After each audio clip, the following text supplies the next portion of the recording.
नमस्कार मित्रों, आप सबका स्वागत है। और आज हम आपको अपनी इस क्लास में आदिकाल की सामान्य प्रवृत्तियां विशेषताएं लेकर के उपस्थित हुआ हूँ। तो आइए ज़्यादा समय न लेते हुए हम सीधे आदिकाल की प्रवृत्तियां सामान्य विशेषताएं पढ़ते हैं। तो जैसा बोर्ड पर देख भी रहे हैं, लिखा भी गया है आदिकाल की सामान्य विशेषताएं या प्रवृत्तियां। तो देखिए, आदिकाल की सामान्य विशेषताएं या प्रवृत्तियों को हम पहले दो भागों में बांट के पढ़ेंगे। तो पहले दो भाग क्या है इसकी, यानी आदिकाल की सामान्य प्रवृत्तियां विशेषताएं हम पढ़ेंगे। तो इनको दो भागों में बांट के पढ़ेंगे। देखिए, पहला जो भाग है इसकी वह हो जाएगा क्या, यानी पहला जो इसका भाग हो जाएगा वो हो जाएगा, इसको हम दो भागों में बांट करके पढ़ेंगे। पहला जो है वह है क्या, भाव, यानी क्या, भाव पक्ष संबंधी। भाव पक्ष संबंधी विशेषताएं प्रवृत्तियां, मतलब भाव पक्ष संबंधी विशेषताएं। और दूसरी है कला पक्ष संबंधी, कला पक्ष संबंधी विशेषताएं।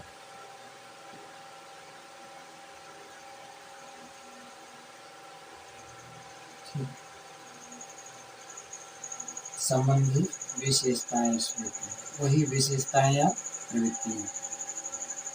ठीक, अब देखिए, इसमें हम पहली विशेषता जो देखेंगे कला पक्ष में, भाव पक्ष में, वह हो जाएगा क्या, वीरों की गाथाओं का वर्णन। इसमें जो पहला होगा वह क्या होगा, वीरों की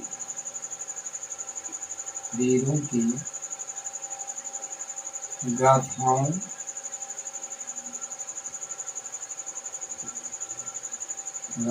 का वर्णन।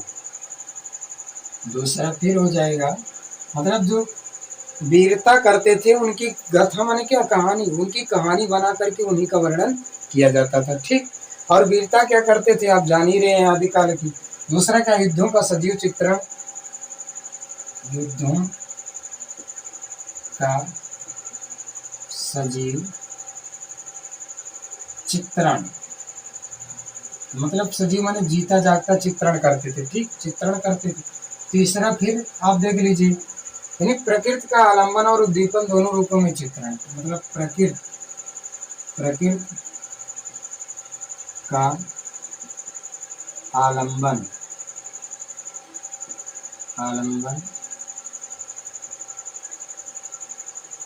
प्रकृति का आलंबन एवं, ठीक, प्रकृति का आलंबन व उद्दीपन रूप में चित्रण,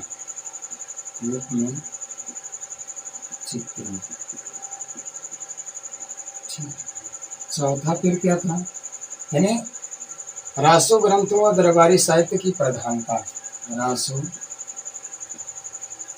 ग्रंथ व दरबारी, ठीक, व दरबारी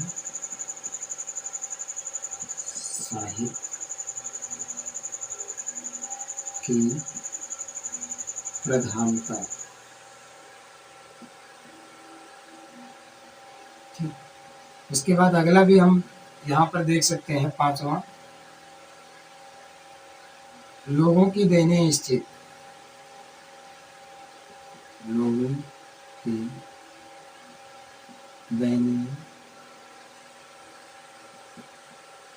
स्थिति का प्रभाव। ठीक, उसके बाद अब इसमें देखेंगे कला पक्ष में। कला पक्ष में जो पहला हो जाएगा, यानी क्या है, विशेषता हो जाएगी प्रबंध और मुक्तक दोनों तरह की रचनाएं। प्रबंध व मुक्तक दोनों तरह की रचनाएं। रचनाएं। दूसरा फिर हम देखेंगे डिंगल व पिंगल शैली, डिंगल व पिंगल शैली का की प्रधानता। ठीक, अब देखिए डिंगल क्या है, इसको थोड़ा समझ लीजिए। डिंगल क्यों कहा जाता है, यानी जब अपभ्रंश के साथ राजस्थानी भाषा जोड़ दी जाती है तो उसे डिंगल भाषा कहते हैं। इसको आप ऐसे लिख सकते हैं, अपभ्रंश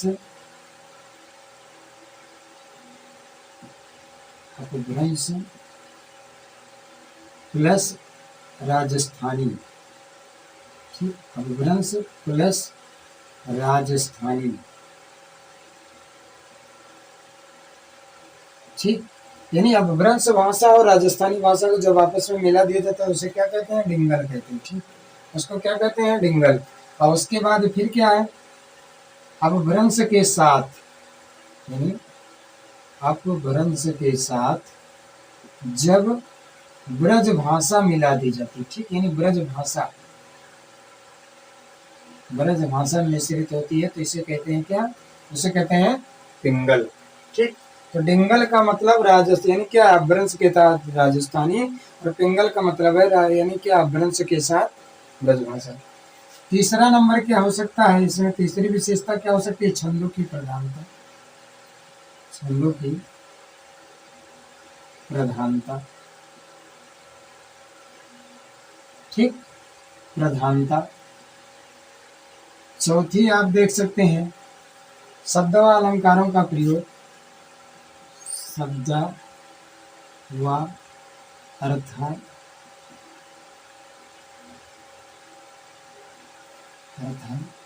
अलंकारों का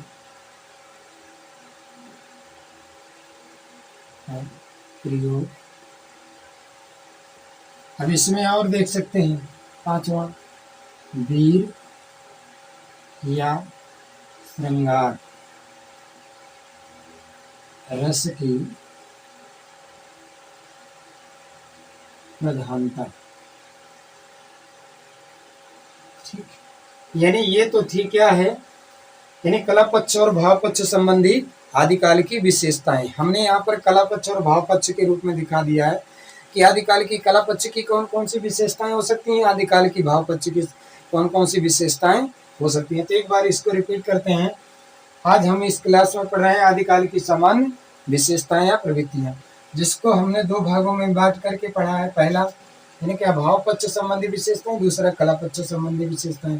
तो भाव पक्ष संबंधी विशेषता में पहला क्या है, वीरों, यानी क्या है, वीरों की गाथाओं का वर्णन, युद्धों का चित्र, सजीव चित्रण, प्रकृति का आलम्बन व उद्दीपन रूप में प्रकृति को आधार या उद्दीप्त भाव में यानी आधार बना करके चित्रित किया गया है।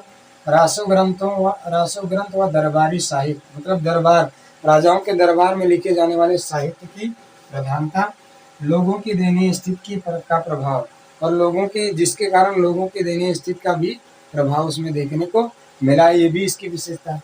उसके बाद क्या है, कला पक्ष में प्रबंधक यानी प्रबंध व मुक्तक दोनों तरह की रचनाएं, डिंगल व पिंगल शैली की प्रधानता।